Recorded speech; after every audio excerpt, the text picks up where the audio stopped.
Om Ajnanatimidandasya Jnananjana Shalakaya Chakshurunmilitam Dhena Tasmai Shri Gurave Namah. Well, I walked in, I thought I was dreaming. All my favorite people are here. Great to see you all. And to have sort of a living room-like, environment where we can discuss some things. And tonight, I'd like to just bring up some practical points that we can discuss, because oftentimes in Bhagavatam classes we go through philosophical points, some practical. But I'd like to offer a few ideas about ways that you can organize and be more connected to your practice on a daily basis, considering the rigors of normal life. There are some rigors, right? Okay. First, I offer my respectful obeisances to my spiritual masters, Divine Grace A.C. Bhaktivedanta Swami Prabhupada, and to all of you, because you're Vaishnavas and therefore are the most worshipable in the three worlds. Hare Krishna. Hare Krishna. So, the first concept is a way to overcome the feeling of being overwhelmed by your life and the life situation, because somehow or other the pace of life has increased over time. At least this is my theory. You help me out and tell me whether any of this sounds real to you. That there's an experiment I heard about where if you put a frog in a pan of water that's lukewarm and then you gradually heat it up, he won't notice until it gets so hot that it's already too late. And I don't want to say more about that because I do like frogs. And then on the other side of the experiment, if you put the frog in hot water, he'll immediately jump out because he'll notice the contrast. But people have mentioned ways in which they've become desensitized because of information overload. Could be one thing. There are a lot of extra duties that we might have because we have access to more information. And how to develop a kind of focus that helps us to be more effective in our lives. Does that sound? Does the premise so far sound accurate to you? That there's a way in which one might get overwhelmed by more and more duties and information sneaking in. Can I get a verbal yes? Yes. Okay, thank you.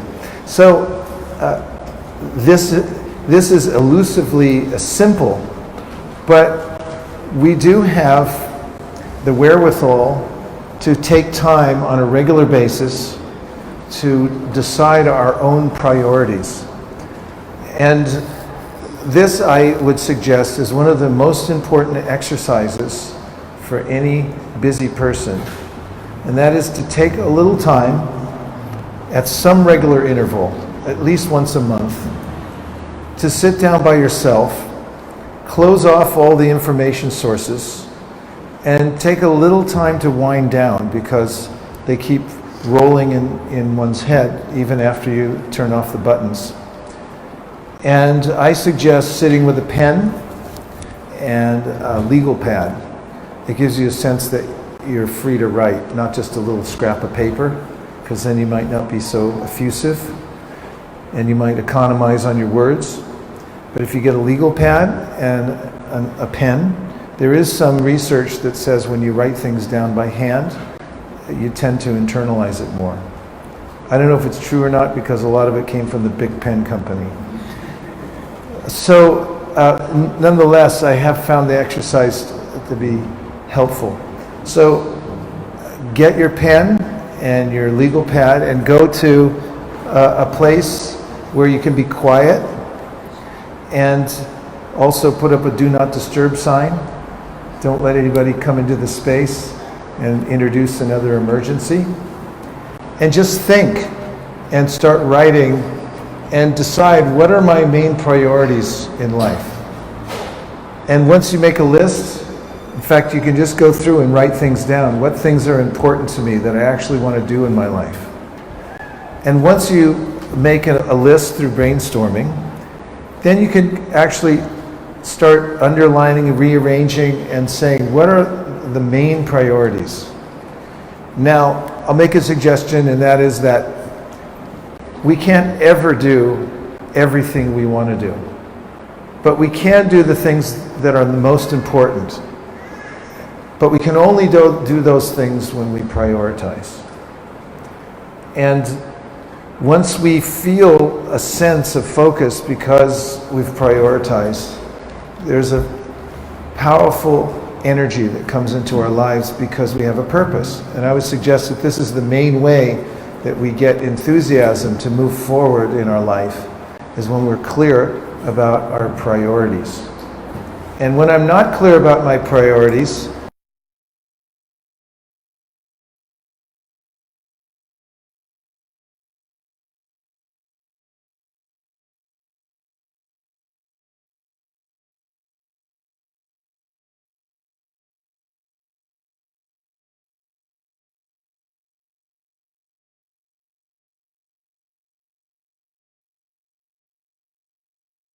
that's a really tiny circle.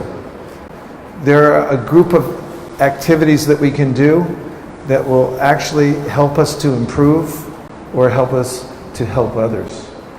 And then there's a much bigger circle, and that's called the circle of concern. For instance, are there any things that linger in your mind that you're concerned about, lingering concerns about the way the world is, the way your life is? Yeah, it's inevitable. There's a lot of concerns. Now, if you look carefully when you do your session of prioritization and you put things in the right circle, what are the priorities, what are the activities, ways in which I can conduct myself, in which I actually have influence that will really affect change? And what things are outside my grasp? They're in my circle of concern, but I have no influence over them. For instance, you may be worried about world situations. There may be friction in the world, politically or concerning the environment and so forth. And on a macro level, there may be nothing you can do about these things, but if you dwell on them, you use a lot of your energy worrying about something that you can't affect. If you wanted to prioritize, you could say, no longer will I use one-use plastic cups or something like that. That's something with great effort you might be able to introduce in your life. And that would be more in your circle of influence, because something you can do something about right now. But there are myriad concerns that I have that, if not prioritized, and if I don't recognize which circle they go into, can distract me from actually doing things that are practical. That means something that I can do something about. So I just introduced two concepts. One is taking time to reflect on your own life on a regular basis, at least once a month, closing yourself off from the rest of the world and deciding what it is most important in your life right now, and writing it all down, and then organizing it in order of priority. And the second, which was a subpart of that, was deciding which things are within your circle of influence and which things are in your circle of concern. So now let's have some reflections or discussion or questions related to this suggestion of a way to keep your life focused and to be able to make progress in devotional service in every other aspect of your life. Yes, Kalakantaracharya. Thank you, Maharaj. Can you a little bit elaborate on circle of influence? Can I elaborate on a little more on the circle of influence? Mostly, I can change my own habits, and I can't change necessarily the habits of others. So I might be concerned about somebody else's bad habits, somebody close to me, but I may have little or no influence on that person's decisions. However, I do have volition as a living entity. It means I can make choices myself. And really at any time I can deliberately change my habits. That would be my circle of influence, what I can do right now. And that may have a systemic effect by setting a good example for others. For instance, if you don't like the way your spouse is doing things, oftentimes it's because you're doing them too. And you're watching it in the other person and you're thinking, like, why are you doing that? But that's like, I'm irritated because I feel insecure because I do that. And why don't you reform yourself? Well, why don't I reform myself and just do it right? And oftentimes in a relationship like that, you'll find that when you take the responsibility to amend your own habits, then the other person naturally picks up on it and says, okay, I'm going to do it too. And you don't have to speak a word. So look to what you can do yourself. You have influence. You can decide how to VLCs. If you make a list of voluntary lifestyle changes that you can make, your life gets really exciting. And I guarantee you, when you wake up in the morning, you'll feel an extra burst of energy, because if you made your priority list and you keep checking it, when you wake up in the morning, your mind will go to that and say, oh, I have a purpose in my life. This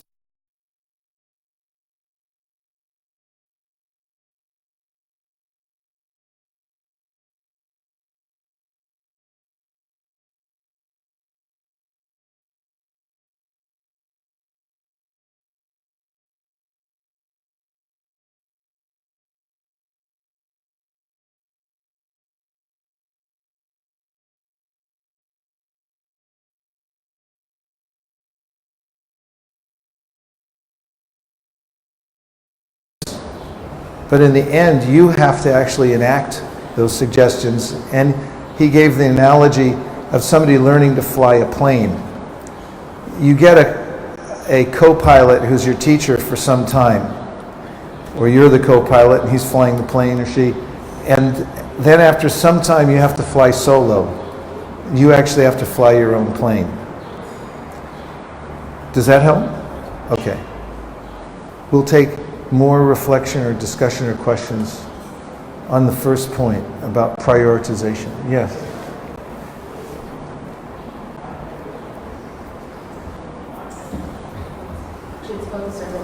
Yes. I've heard you speak about this when we went on Yatra a couple of years ago, and I found it very helpful, especially because there was a diagram showing the circle of influence being this small and the circle of concern being a lot larger.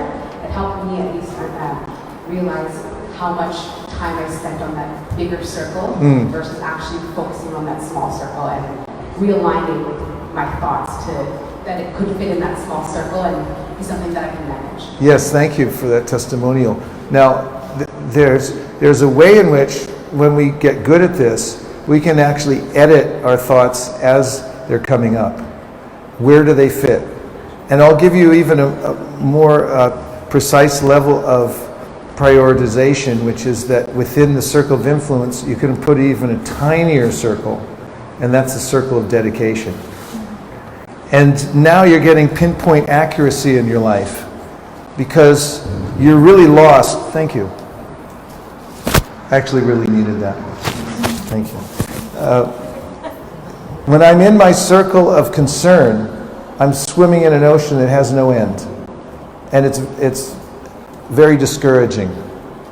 As somebody asks you to do some push-ups, Kalki, and we just say do as many as you can, you'll keep looking up and going, can I stop now? But if we say, drop and give us 20, you'll do it, because 20 and I'm over. So we have to have a clear parameters when we're moving through our life. So now you've got circle of concern, bring your focus down into your circle of influence, and then through your own prioritization, your decision as a human being. After all, what good is it being a human being with volition if you don't make decisions for yourself? What good is it being a human being? How is it different than being an animal just being pushed by primal fear of the influences that are constantly flowing into my life, and I'm being carried along by momentum and routine and habit. Our habit patterns really decide our future. So now if I get even more precise within my circle of influence and I say, where am I really going to dedicate my time? I'm going to practice at these specific skills and become an expert, a master at them. And from that mastery, my life takes on, or the pursuit of mastery, my life begins to expand in ways I wasn't expecting, because every discipline in our life affects all the other disciplines. And when we have a very clear sense of purpose and where I want to put my energy and dedicate it, then I feel enthusiastic, no matter what comes up in my life, because I know which way I'm going. Yes, other points? Yes. Did I repeat last question? I missed it, didn't I? Oh my God. Okay. So, circle of prioritization. Circle of prioritization. Sometimes when we write, when we plan. Sometimes when we write and plan. As compared to how life unfolds, or how. As compared to how life unfolds. Or how we execute. Or how we execute. After a couple of months, it's like what I thought and what is happening. After a couple of months of what I thought and what I wrote, what was actually happening. It's very different. It's very different. How does one deal with that? How does one deal with that? Well, first of all, you could notice how strong are the waves of material nature. If you just let yourself be carried by them, then you won't notice as much. Just like if you don't care where you're going and you jump on a wild horse, it's okay. But if you want to go from here to the other side of the farm and you tell the horse, let's go, and he just runs off into the woods. So if you have a clear idea, at least you know you're going off course. And there's always a way to amend, because once we measure something, then we can improve it. And if you don't measure, then there's no way to improve anything. So find out how much chaos is in your life, how strong the forces are that are pulling you. And oftentimes it requires making smaller changes. Maybe I need to make the circle of dedication even smaller and see where I can start. As this is one of the points I think I mentioned earlier, and that is, just because you can't do everything doesn't mean you can't do something. And you can never do everything. Human beings have a limited capacity. And so that can help also, the fact that you're measuring it, and amend what you're writing and get it to a realistic level. So Bhaktivinoda Thakur talks about advancing in devotional service. He says, find the level at which, and he's quoting from the Srimad Bhagavatam, you feel yourself to be engaged at a comfortable level. Not the word comfortable is not the word. At a level that meets your qualification. And he compares it to climbing a ladder. He said, make sure that your foot is on the rung of the ladder and it's solid, and then move up to the next rung. He said if you try to run up the ladder and do too much before you're ready, then you might slip and fall. But then he said if you don't move up the ladder when you can, then your advancement will be distant. So first of all, it's important to make a ladder by considering what are the next steps. And then see how you fit. And the more you measure, even if it seems like you're constantly, your plan is coming apart, keep bringing it back into focus as much as possible and find the things that you can do.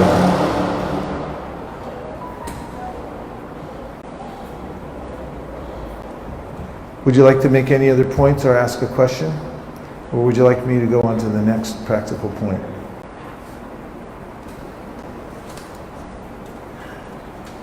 Yes, Prabhu?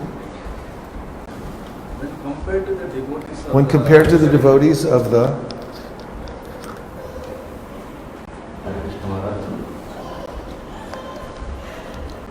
then compared to the devotees residing in the temple, when compared to the devotees residing in the temple that is as a brahmachari, as a brahmachari, and the grihastha, a grihastha who lives at home, from outside, who's an outsider, not in the temple, not Yes. residing in the temple. not in the temple.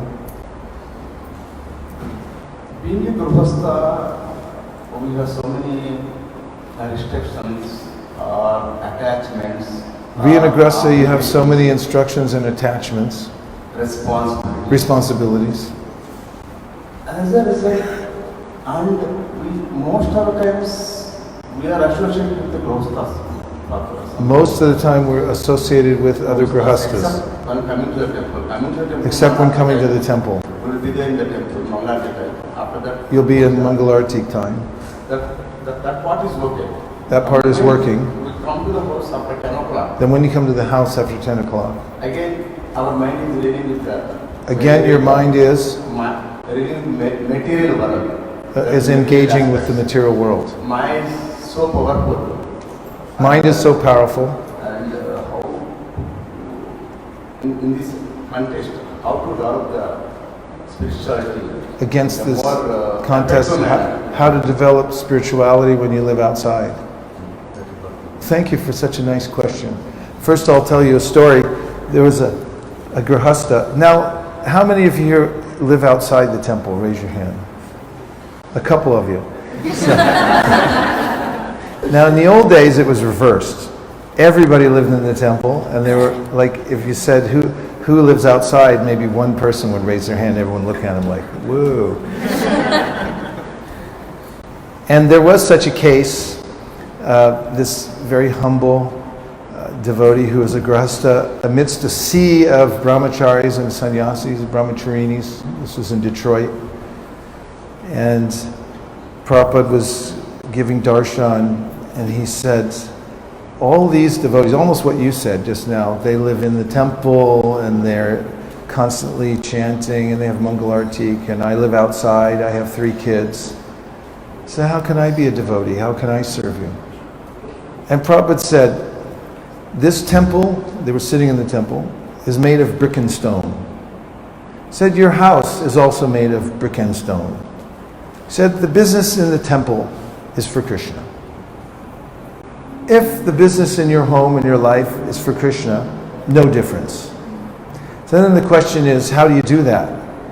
So one of the ways that Krishna recommends in the 12th chapter of the Bhagavad Gita, he says, if you can't, first of all, he recommends that we spontaneously think of him 24 hours a day. And if you can't do that, he said, follow the rules and regulations of Vaidhi Bhakti, so that you're constantly in contact with stimuli that remind you of Krishna. And if you can't do that, he said, then as you're working in the world and doing your financial duty, your homely duty and so forth, then give away some of the fruit of the work that you're doing. So, for instance, let's say you get a paycheck and you make $100. If you give $10 out of that 100 and you put it in that hundi up there when you visit, then when you go home and you're going to sleep at night, at least 1/10 of your mind is going to be back in the hundi because your mind follows your money. Now if you put 50% of the $100 and you put $50 in the hundi, when you go home at night, 50% of your mind will be here right at the foot of the altar thinking like, why did I do that? Actually, when we give away what we make, then Krishna says there's a natural way in which you'll become self-realized, because the first thing you'll think about when you give away is actually, I still survive when I give it away. And you'll get a special impetus. Now, Krishna consciousness is so powerful, it's effective even if you add a little bit to your life. And as far as grihastha life, inside a house, if you can take a little time each day to employ at least the 5 most potent or one of the 5 most potent practices of devotional service in your house, then it will transform the environment. And I'll give you an example. When you're making yogurt, you start with a big pot, well, if you're making a lot of yogurt, you start with a big pot of milk. And then, what do? You do what? You boil it first, and then what?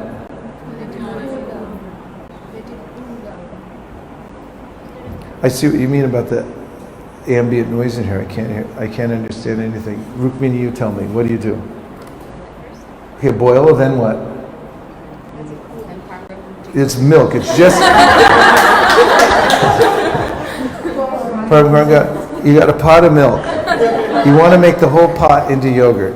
It starts as milk. What do? Take some yogurt. You take some yogurt. So the pot's this big. How much yogurt do you need? Probably a small can.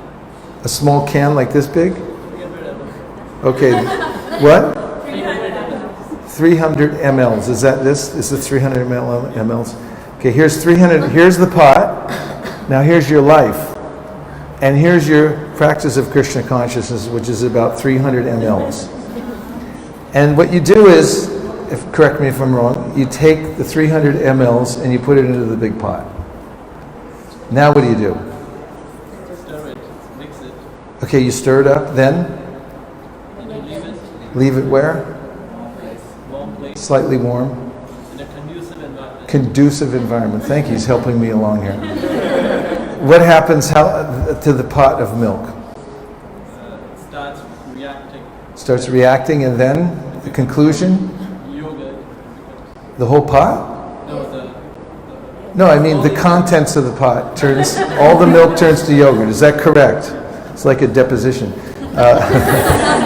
If I understand you correctly, you were there the night the yogurt was placed on the counter.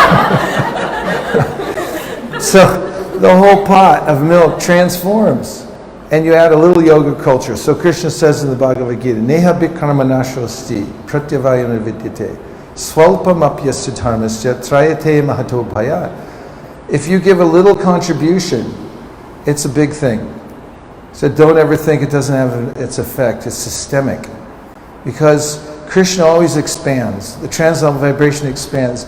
One molecule of intention to serve Krishna is the most noticeable thing in this world, because basically the whole material world is a bunch of people who have no intention of worshiping Krishna. It's a very painful situation, actually. There's no conscious connection with Krishna. That's why this material world's not that interesting to Krishna, because nobody's interested in him. Mahavishnu is lying on the causal ocean with half-closed eyes. He's kind of in a mystic slumber because there's nothing happening here that's really interesting. He's interested in an exchange of love. And the other night when we came into the airport, it was taking a long time for the baggage to come out. And so I went over preemptively, before a big line came, to the baggage tracking center nearby, and handed them our bag tags, said, could you please track these? But as I approached the counter, there were 2 perfectly capable human beings behind the counter, and I'm sure they saw me approach, but they didn't acknowledge. They kept working behind. And have you ever been in that situation where you walk into a shop or you're in line, and they know you're there, and you know they know you're there, but they don't even look at you. There's no conscious connection. Nobody says, just a minute, or, I'll be right with you, or nothing. So I was standing there in that very awkward space, and I was realizing that that's the feeling you get in the whole material world. It's a very awkward space, because the whole material world is constituted of everyone. Krishna's right there. He's right next to me in my heart, but I'm kind of standing like, I'm looking everywhere else. I'm just not looking at him. And so, if I give the slightest attention to my practice of devotional service, I look up at Krishna and I say, okay, I'm into this, I'm coming. Even if it's just one glance, then Krishna then reciprocates practically inordinately.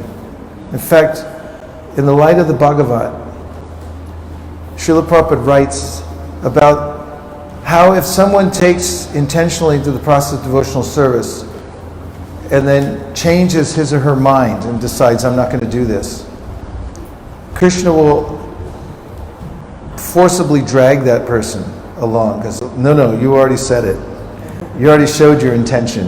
And he moves heaven and earth in ways in which to no, come on, you said it, keep coming. So I guess I'm answering the question in a long roundabout way, but the fact is that a little bit goes a long way.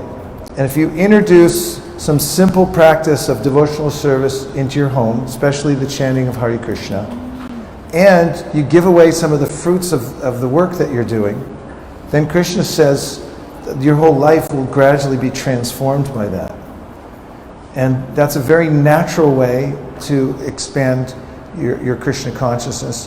One of the very practical ways that you can accelerate your advancement in Krishna consciousness if you happen to live in a house as a grahastha is to invite advanced people into your home.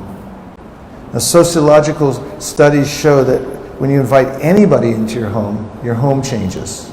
It's a scientific principle. It says you can never observe an environment in its original pristine condition because as soon as you look at it, the environment changes. And it's very true with inviting sadhus or advanced people into your house. Tell me if I'm incorrect, but as soon as you invite an advanced devotee into your house and you've made the arrangement and the time is approaching, you modify something that you could do? Yes. Okay. If it seems inordinate or challenging, see me afterwards. I will walk you to the stationery store and I will personally buy you a legal pad and a pen. Okay?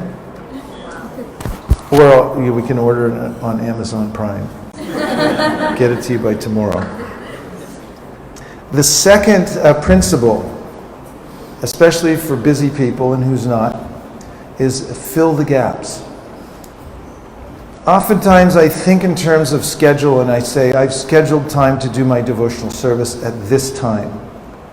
And I don't think of it as much in other times. However, I propose that there are actually more gaps in the day than there is a stretch of scheduled time to do your devotional service. And if you actually count them up, you'll be very wealthy, time wealthy. I know a devotee, an entrepreneur who lives in Mumbai, and he became a multi-millionaire by collecting old cell phones, because people use them and throw them away and they end up in a huge pile. There's a tiny little piece of gold inside each one as a conductor. And he took the trouble to collect thousands, tens of thousands of phones, break them all down legally, and recycle the parts, and then take out that little piece of gold. And after a while, he started getting huge piles of gold from taking a tiny little piece of gold out of each cell phone. And he became very wealthy. And I propose that every one of us, in the course of our life, has little golden opportunities that we may pass up because we think, oh, it's too short to actually do anything. Like today, we were driving back from an engagement we had downtown. And we had a little time, so I just pulled out the Bhagavad Gita and I was able to read my chapter of Bhagavad Gita for the day. And that was time that would have been dead air. I could have just looked out the window or talked about other things, but I have a priority. I wrote it down and I say, I chant one chapter of Bhagavad Gita every day, no matter what else happens in my life. And that becomes a driving force, that one thing. Now I'm always looking for an opportunity, and I don't always find it in a scheduled time. I usually find it in the gaps. You're gap rich, I guarantee you. If you start looking for your gaps and then be ready for them. Louis Pasteur said, great discoveries come only unto the prepared mind.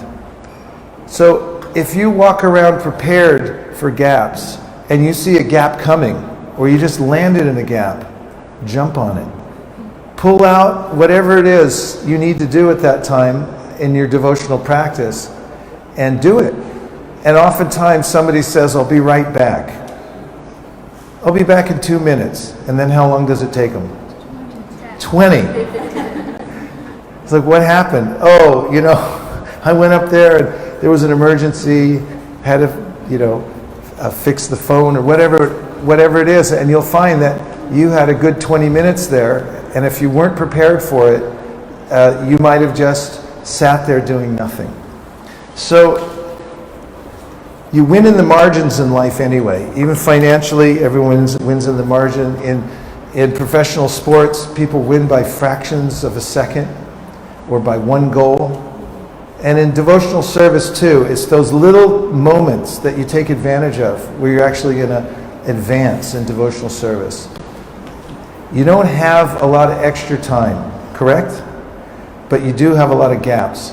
So look for them, be prepared for them, and jump into those gaps whenever they arise by being prepared for them. And you'll find that your devotional practice will expand significantly, and you will become, just like my friend in Mumbai, a devotional millionaire. Who wants to be a devotional millionaire? Okay. So now we'll take any, yes, you want to be a devotional millionaire? Okay, yes. And you have a point or a question? An experience. Okay, an experience. Please go ahead. And I'm repeating everything because even though it's coming through the microphone, the devotees who are on live stream here can't hear it because of the ambient noise. Okay. So there is a devotee in this temple. There's a devotee in this temple. His name is Sanatan Goswami. His name is Sanatan Goswami Das. And when he hears us preaching, he's an amazing devotee. And when he hears us preaching, he's an amazing devotee, he's a pujari. We say, hey, you know what? All you need to do is take this mantra and chant it 10 times every day. And we say, he says to others? No, we say to him? When anybody says that, he also says that to others because he's a preacher too. Okay, says, and the other preachers say to people that all you need to do is take this mantra and chant it 10 times every day. 10 times every day. And then the moment he hears us saying that, he bursts out laughing. And the moment he hears us saying that, he bursts out laughing. But he says, that's what we say to everybody. And then Krishna comes in and takes their life. He says, that's what we say to everybody, and then Krishna comes in and takes their life. Hare Krishna. Hare Krishna. Thank you. There's a story about two policemen in Delhi. And they're walking around on their beat in a neighborhood. And they're saying, every night we come out here and we're looking for burglars. Because in some parts of the city it's a problem. And said, it's ironic because we both worship Krishna. And Krishna is known as a thief. And he's our God. And here we are trying to stop thievery. And so the other friend hears him and he says, actually, we're really lucky. It's just as people here, they build high walls around their house and they put chains on everything to try to save all their valuables from thieves. Says, but actually, Krishna is so expert that he can overcome high walls, chains, and we keep around our hearts a high wall and chains. We want to keep, I'll speak for myself, I want to keep my anartas in place. I don't want anybody to take them, especially I don't want Krishna to take them. So I'm very careful about it, but he's so expert. He knows how to scale the walls, come in, break the chains, then take them out. So one of the ways in which one advances in devotional service is reluctantly. That means, although I understand it's a good idea, I'm a little timid. As I think, if I actually tell Krishna, you do whatever you want, as Mahabhagavat Prabhu is pointing out, he may just go for it. And then what will happen to me? But I propose, and Prabhupada actually said, out of the four when we follow the four regulative principles, correct? Say yes. Yeah. So we follow the four regulative principles, and one of them is no gambling. It's one of the ones people don't really talk about that much because 5% of the population are inveterate gamblers, but in any case, there's a replacement for every sinful activity represented by those regulative principles. And Prabhupada said, gambling, if you want to replace gambling in your life, the thrill you get from going into a casino, whatever, and putting all your money on the line, he said, surrender to Krishna. Krishna, I don't know what's going to happen, but I'm putting my life in your hands. And then, what did I just say? And so, actually, putting that out to Krishna and seeing what happens after then makes life exciting. Otherwise, life is very predictable and boring, and everything gets taken away anyway.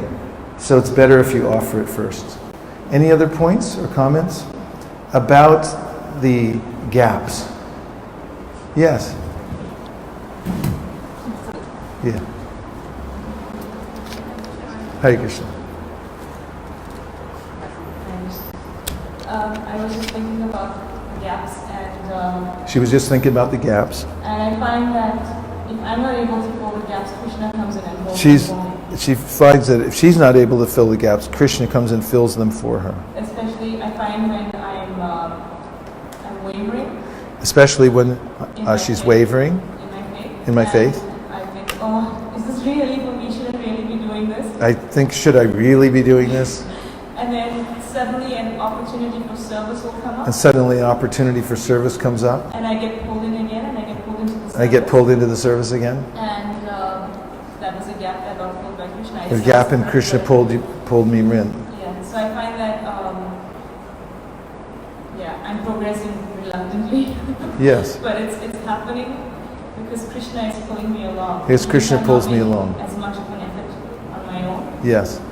I feel that he has his hand on me and he's pulling me along. She feels like Krishna has his hand on her and is pulling her along. Thank you very much. That's a very profound realization. And in fact, this idea is there throughout the Shastra. In Gajendra's prayers, when he's in the moment of need, because Gajendra's an elephant, and he really hadn't remembered his last life where he got cursed. He was a king, got cursed to become an elephant in his next life. And now he's kind of enjoying life as the king of the jungle, which he is, in the heavenly planet he lives in. Goes for a bath with his family, and then a crocodile grabs onto his leg. And at first he thinks he can shake him off, and then he realizes that there's no chance that he's going to win. And in that sense of hopelessness, which will come upon us all at some point in our life, he begins to call out very sincerely. He's not even sure who the Supreme Personality is at that time, but he just has an earnestness about him out of a sense of helplessness. And he calls out, and then he begins to remember the prayers that he memorized in his last life.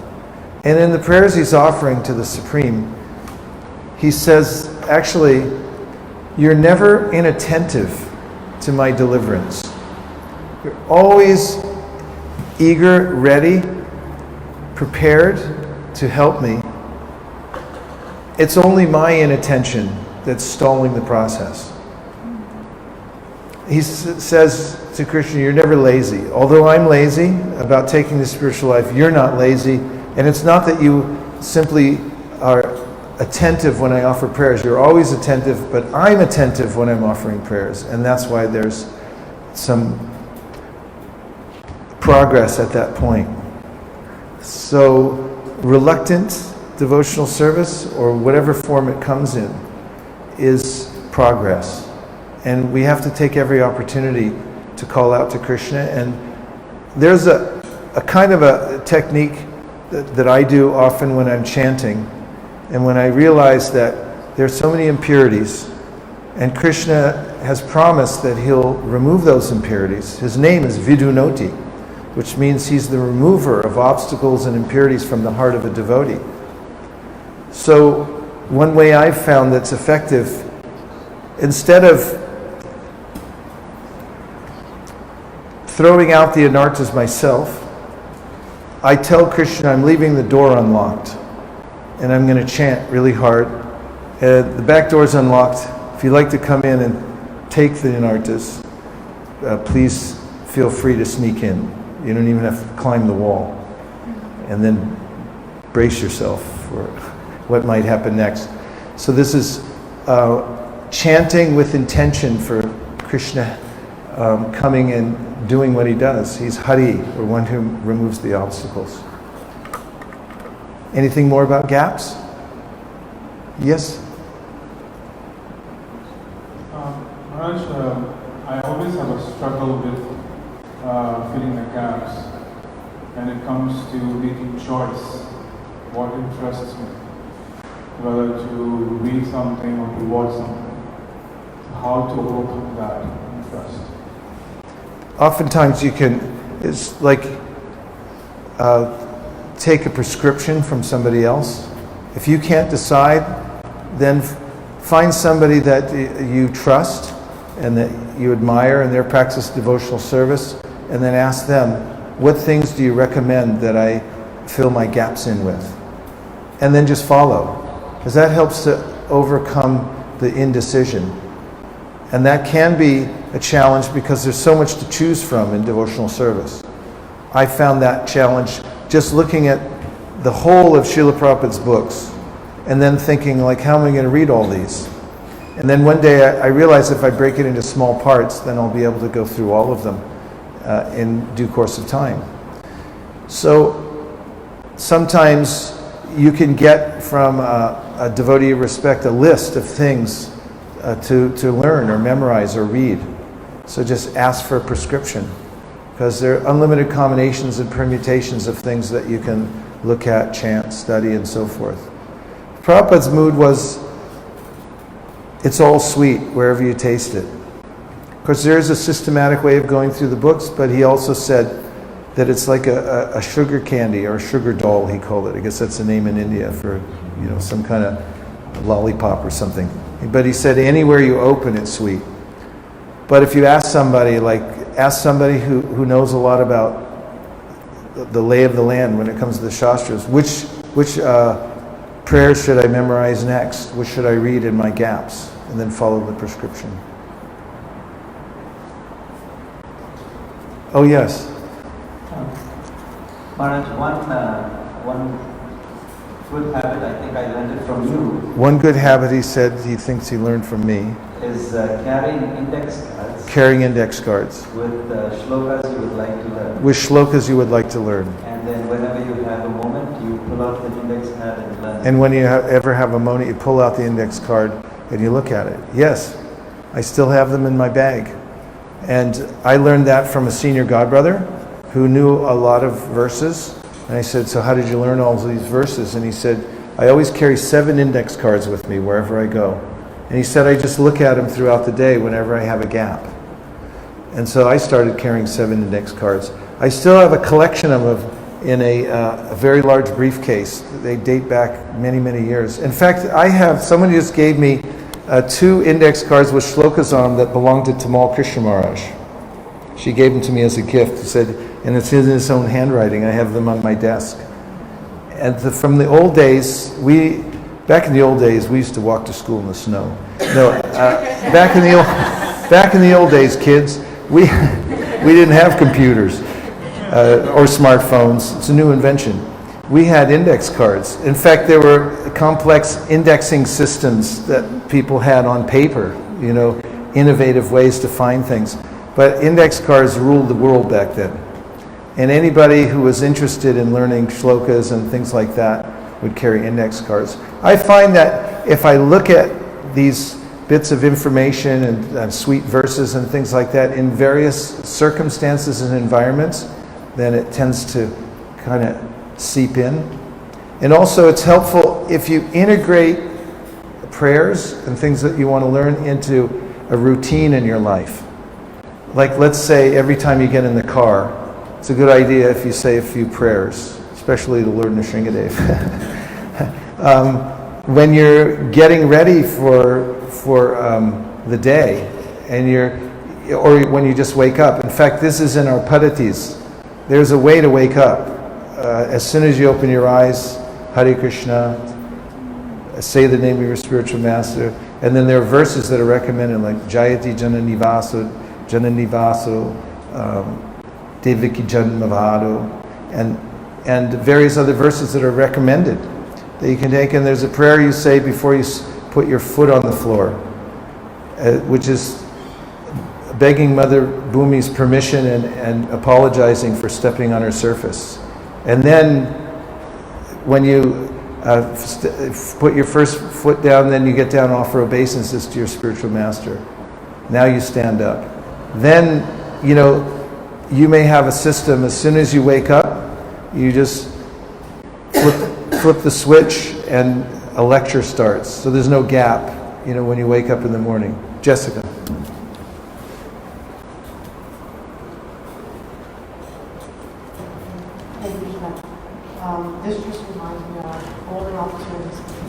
This reminds her of golden opportunities on Sankirtan. You got to hold that a little closer because I have to hear it. Okay. You always, if you're not in a conversation with someone. If you're not in a conversation with someone. You're always chanting. You're always chanting. So I kind of picked up on that. So I kind of picked up on that. And that really keeps my mind steady. And that keeps my mind steady.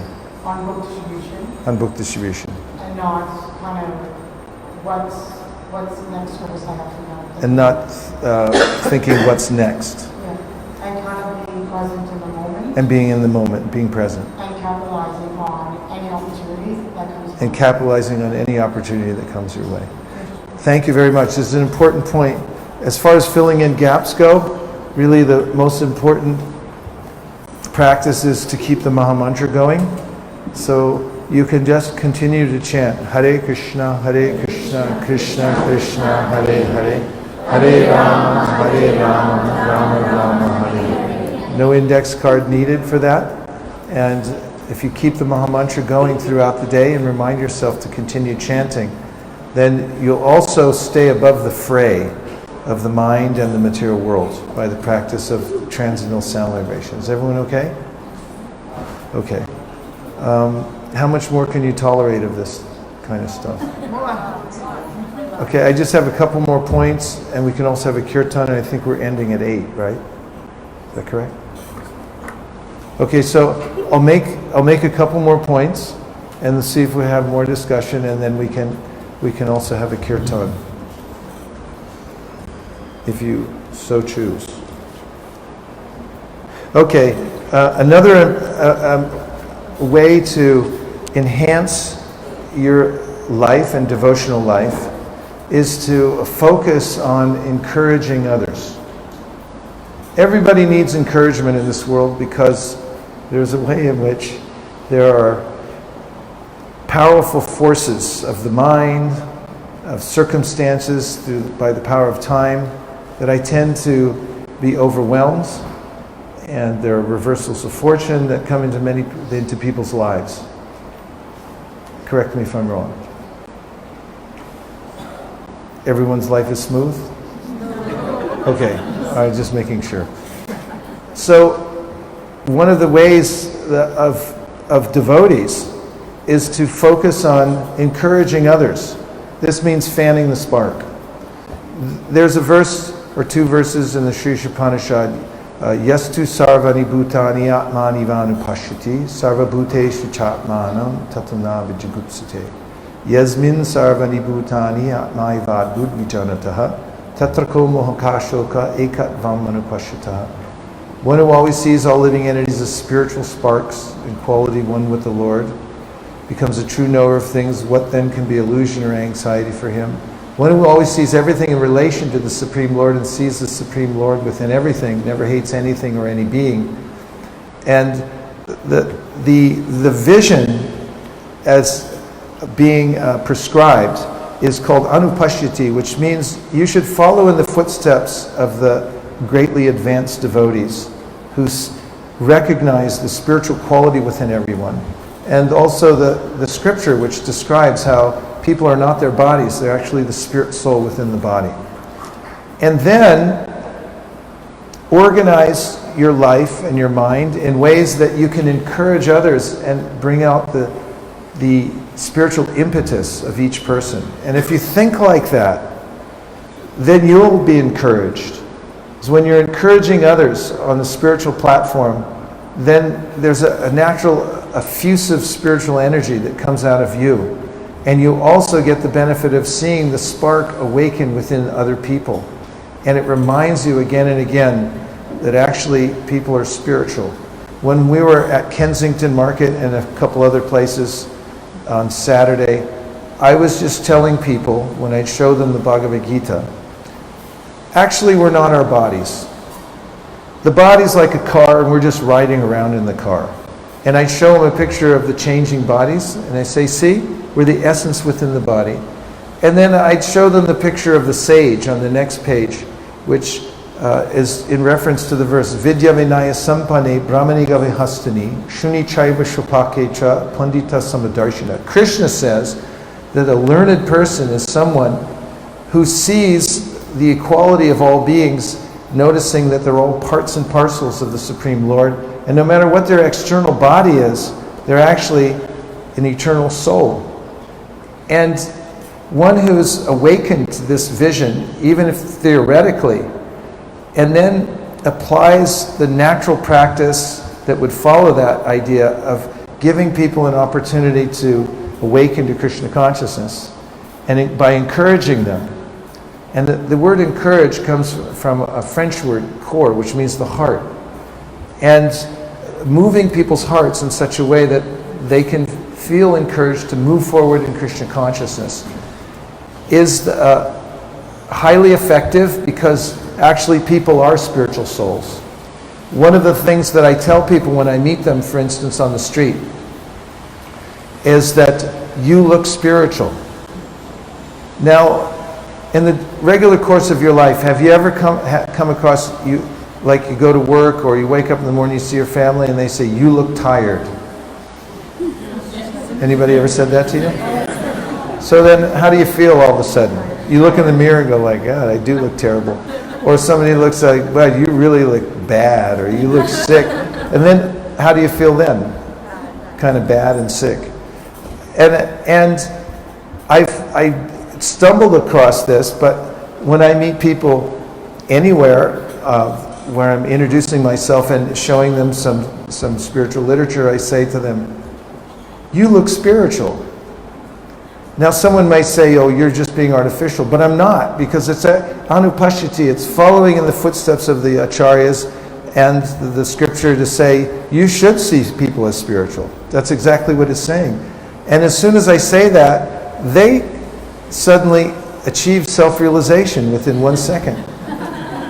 Just as they achieve a kind of moroseness when someone tells them, you look sick, and they go, darn, I wish I looked better. And you say, you look spiritual, they suddenly, all the various material thoughts in their minds short circuit, and they go, oh, actually I am spiritual. I forgot. I'm a spirit soul. I'm just riding in this body temporarily. And this is a means of encouraging people, actually telling them that's who you are. And that's the main reason that people suffer in the world, is they just forgot who they are. So we find in the Gayatri mantras this word prachodayat. Prachodayat means that the Supreme Personality of Godhead is always trying to encourage the living entities. And saying, like, rise, come to your full potential. You're much better than you're imagining right now. You're wallowing in a lower energy and it's dragging you down. Don't let it do that. Rise up. You're better. You can do this. The scripture's always calling out to us. And so if you become a representative of the scripture and the representative of Krishna and of the great acharyas, whose only occupation in life is to encourage others, to align with their highest potential, which means to become worshippers of the Lord, then you'll be happy also. And all that spiritual energy that's coming out of them when they realize their potential, you get to share a profit in that. You get profit sharing or residual income, spiritual income for the rest of your life. Every person you encourage becomes part of your Amway downline, where you for the rest of your existence you get dividends from bringing a person to Krishna consciousness. So encourage the heck out of everybody and just see how it feels for one day. Take an experiment and say, everywhere I go, I'm going to find a way to encourage people. You know, I found a way to make friends with people really quickly, complete strangers. In my neighborhood, I walk around sometimes and I just see complete strangers walking by. And most of them are walking their dog because there's not a lot of other impetus to go outside the house these days except to walk the dog. And I learned this from Prabhupada. So Prabhupada said, if you love me, love my dog. So if you see somebody walking a dog, all you have to say, and this is completely permissible socially, just go, wow, what a nice dog. And you don't have to be insincere because, you know, dogs are kind of friendly animals, and what's not to like? You know, they're really nice, actually. And if you go on a Sankirtan party, like we were going around Govardhan Hill every day, and one dog came up and he goes, can I join? And we said, come on. And we protected him because all the other gangs around the hill, they wanted to beat him up. We said, no, he's with us. If you come for him, you got to go through us. And he became our best friend. So anyway, if you stop and you just tell people, wow, what a nice dog. And immediately their heart's open. And there's a way that you can then, you know, pass on to them some spiritual knowledge or at least create a friendship. So there's a pipeline so you can do it later. But my point is that if you think about ways in which to connect with people so that you can encourage them in the best possible way, that includes in your family. In routines in our family, we tend to start thinking critically. Like, why are you chewing like that? Why don't you clean up after yourself? And it goes on and on. You can just be constantly, perpetually annoyed if you work at it, or if you don't, just by default.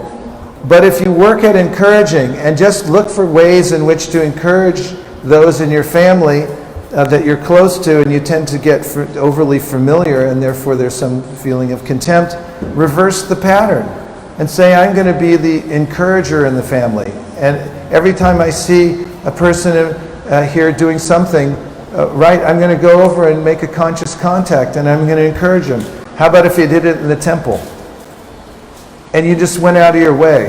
Like our Pujari here, when I'm getting ready for Mangal Artik, I notice if it's 4:29, that's when the conch blows. I can't believe it. Every morning, 4:29, not 4:30, 4:29, because I found out that he blows the conch and by the time he opens the door, it's 4:30. He's so precise. And I just so much appreciation. So when I saw him the other night when I was walking out of there, I just told him. And how do you think I felt when I told him how nice his service was? Maybe even better than he felt. Or maybe it was mutual, but the fact was there was a spiritual exchange. So this is part of spiritual life, is encouragement. And if you make that your main priority, encourage everybody, even animals like it. They need a little encouragement. Give them a little sweet rice or something.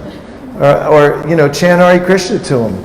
And tell them, you're going to be okay. You could become a devotee. Lots of animals have become devotees. So make that your main point in life, and then your point of reference. Like, what do you do? What's your profession? I just encourage people. That's all I do. Then you'll be happy all the time. And even if you're feeling a little down, if you go out of your way to encourage other people, you'll live in that aura of encouragement, and it'll be very powerful for you. So we'll just take some last points, or means reflections from the last tip that I gave, if you'd like, or a question about anything. Gora, Prabhu, welcome. Great to see you here in Toronto. Hare Krishna. Come on, it's Gora.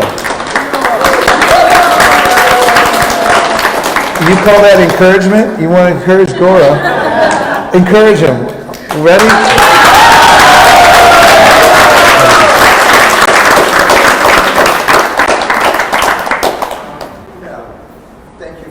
I'm going to repeat what you say because I'm saying it in this mic for the devotees online. You were bringing up the Gayatri mantra. We were bringing up the Gayatri mantra and the word Prachodaya. what I remember means to enthuse. which, from what I remember, means to So enthuse. it reminded me of that Charlie Chaplin story that Prabhupada liked. It reminded so much. Gora of the Charlie Chaplin story He that was at the Prabhupada ball liked. dance. He was at the ball Prabhupada dance. saw this actually on the Prabhupada airplane. saw this on the airplane. He was enjoying. He was enjoying. So someone played a joke on Charlie Chaplin. Someone like played a put joke on glue Charlie on Chaplin, his seat. put He some was glue wearing on his seat. coat and tails. He was wearing his coat and tails, Tuxedo-like suit. tuxedo-like And suit. when he tried to get up, When he tried to get up, he back ripped of his the back of his suit. And so he went into the bathroom to have a look. And He went into the bathroom to have a look. He saw that it was ripped halfway. Normally that would look kind of embarrassing. Normally that would be kind of embarrassing. I'm just going to create a new style. But he thought, I'll just create a new style, a So new he trend. ripped it right up the back to So he his ripped neck. it all the way back up to his And then neck. He got out on the ballroom He went into the ballroom floor, and started dancing very enthusiastic. and he danced very with his partner. enthusiastic with his And all the partner. other people were like looking at this like, oh wow, I guess this is the new All the other style. people thought, this is the new So they all style. started ripping up So their- they all ripped up their tuxedos to the And neck. they started doing the same dance. And they as started Charlie doing the same Chaplin. dance as Charlie So Chaplin. Prabhupada was saying that enthusiasm is contagious. So Prabhupada said enthusiasm is contagious. And it reminds him of the second verse of the Upadeshamrita, Utsaha Nishchaya Daryat. Which is favorable for devotional service is to always be enthused. And one of the main let's principles- give a warm applause for Vaisesika for always enthusing and all our desires.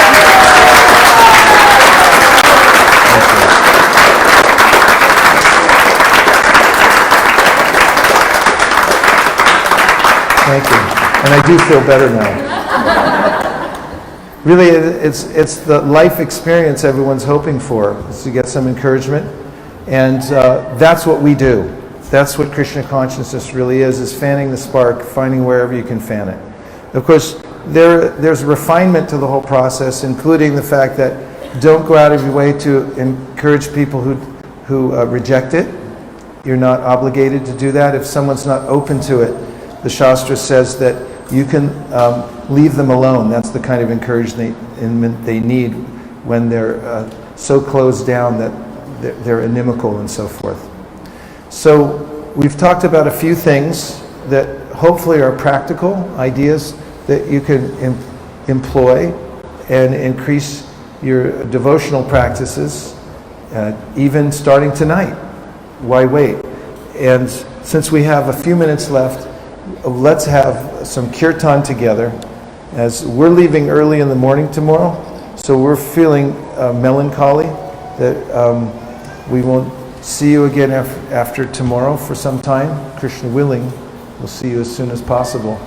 And we want to, on behalf of Nirakula, my wife and myself, we thank you all for maintaining such a high standard of devotional service here in Canada. The Canadian people are really good, and they deserve to have Krishna consciousness spread all over this country. I think it could be, because people are so nice here, the first actual Krishna conscious country in the world.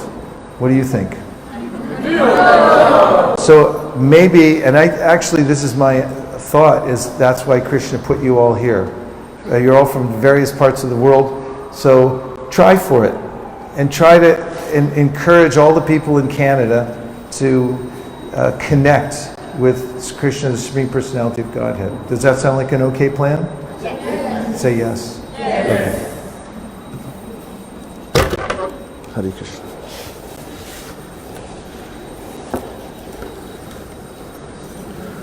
Do we have a spare harmonium by any chance? Is there a harmonium in the house? Oh yes. Harmonium. Can I make a short announcement? Oh yes, please. Hare Krishna. While we find the harmonium, I just want to take a moment to thank Sakhi Dharini Mataji and Ladini Gopika Mataji for sharing the sadhana for all of us. And everybody has connected, right? So, it's a wonderful event, and we all want nice prasad, so it's there.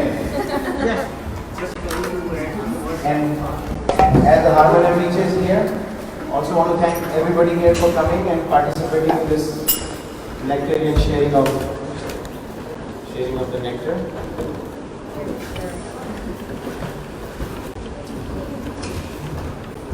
Namo Om Vishnupadaya Krishna Preshtaya Bhutale Sri Mate Bhaktivedanta Swami Niti Namine.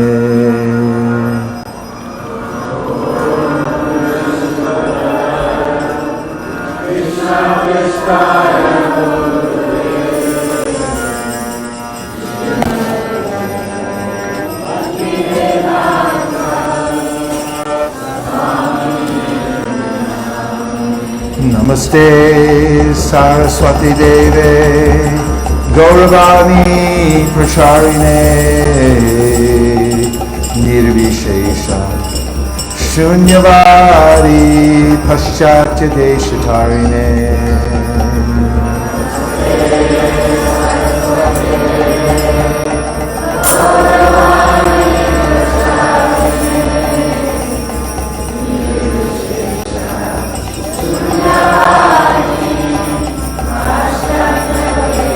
Jaya Shri Krishna Chaitanya Prabhu Nityananda Shri Advaita Gadadhara Shivasari Gaura Bhaktavrinda. Gaura? I'm doing the Einur tune you taught me. I start out in A. Hare Krishna, Hare Krishna. Starting on A. Hare Krishna, Hare Krishna, Hare Rama, Hare Rama, Rama Rama, Hare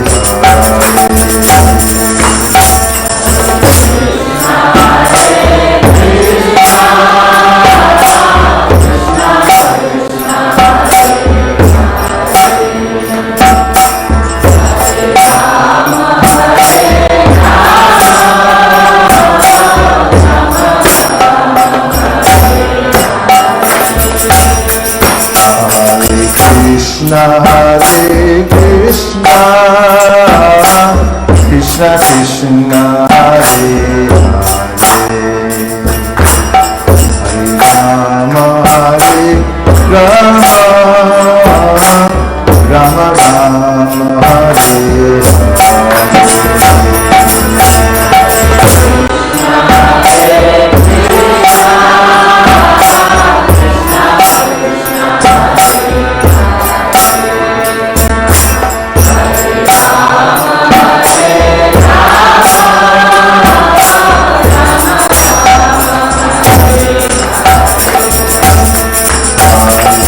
Krishna, Hare Krishna, Krishna Krishna, Hare Hare,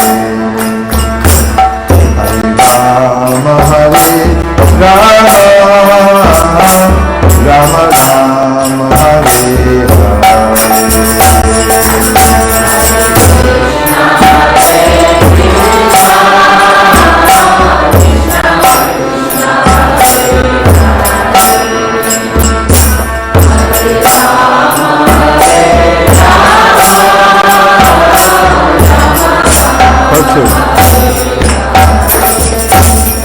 Hare Krishna, Hare Krishna, Krishna Krishna, Hare Hare,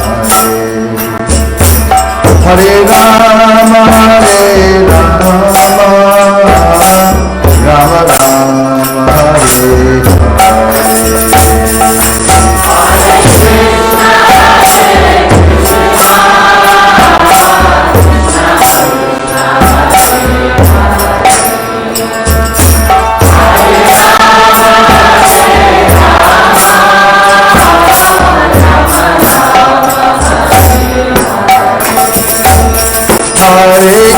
Krishna, Hare Krishna, Krishna Krishna, Hare Hare,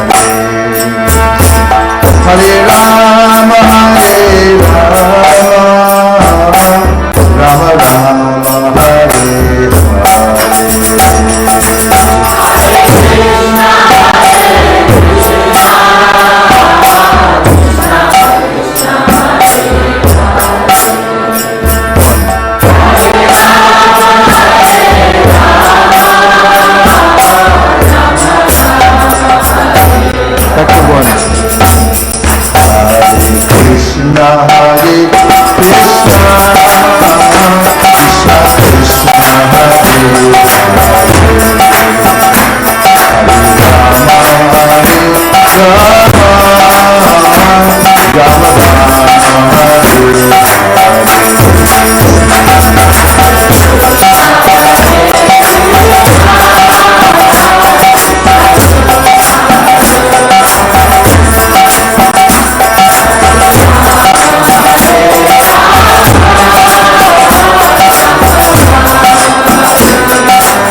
Krishna,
Krishna Krishna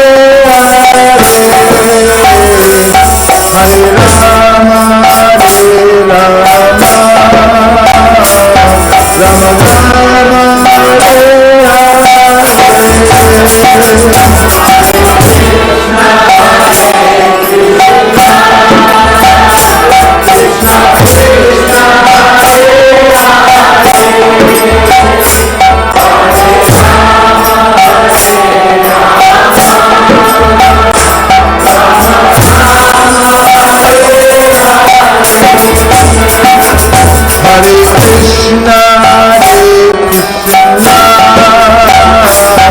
Krishna Krishna Hare Hare Hare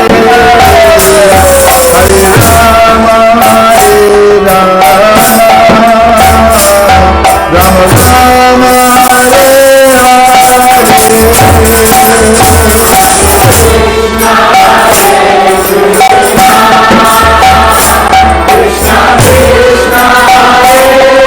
Krishna,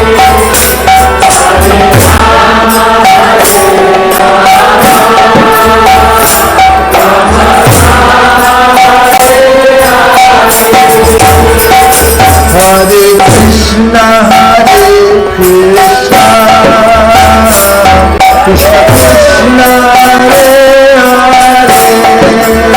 Krishna Krishna, Hare Hare, Hare Rama, Hare Rama,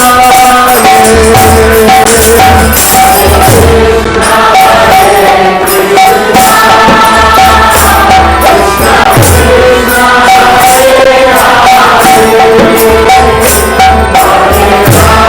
Hare Hare Krishna, Hare Krishna, Krishna Krishna, Hare Hare, Hare Rama, Hare Rama, Rama Rama, Hare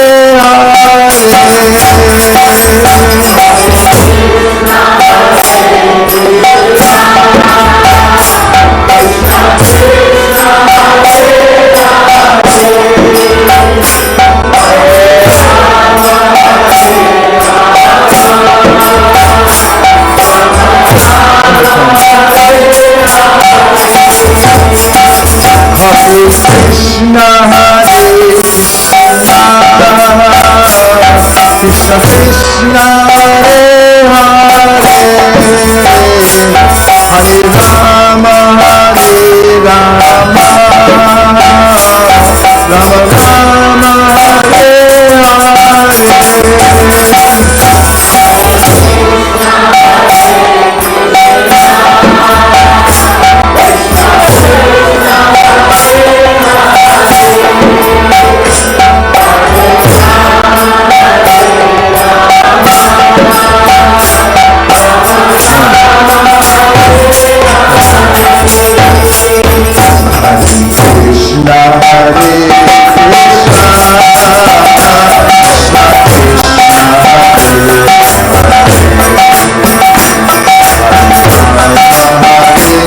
part two.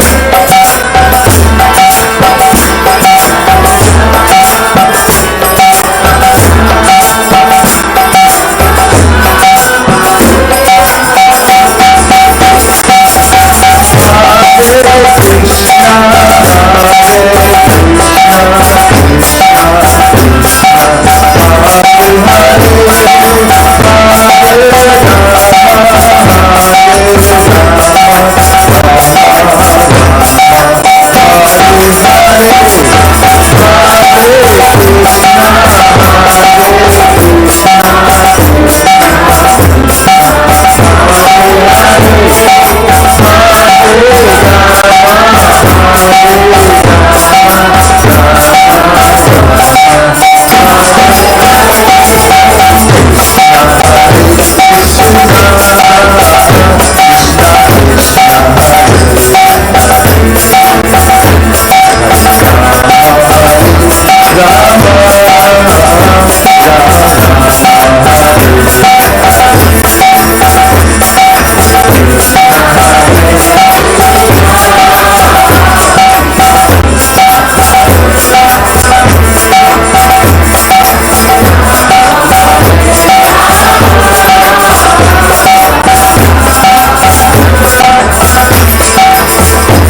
Jayam Vishnupad Paramahamsa Prabhupāda Stotra Shishiman Abhay Charanaravinda Bhaktivedanta Swami Maharaj Srila Prabhupada Ki Jai Jayam Vishnupad Paramahamsa Prabhupāda Stotra Shishiman Srila Bhakti Siddhanta Saraswati Goswami Maharaj Ki Jai Ananta Koti Vaishnavinda Ki Jai Namacharya Srila Haridas Thakur Ki Jai Prem Zikaho Shri Krishna Chaitanya Prabhu Nityananda Shri Advaita Gadadhara Shivasadi Gaur Bhaktivedanta Ki Jai Shri Shri Radha Krishna Gokupinath Shamakund, Radhakund, Giri Govardhan ki jai. Shri Vrindavan Dham ki jai. Shri Mayapur Navadip Dham ki jai. Shri Jagannath Puri Dham ki jai. Tulsi Devi Bhakti Devi ki jai. Jamuna Devi Ganga Devi ki jai. Samveda Bhakta Vrinda ki jai. Oh, glorious to the assembled devotees. Oh, glorious to the assembled devotees. Oh, glorious to the assembled devotees. Gaur Premanande Haribo. Marman, Nachari Marman, Nachari Marman, Nachari Marman, hey, Nachari Marman, Nachari Marman, Nachari Marman, Nachari Marman.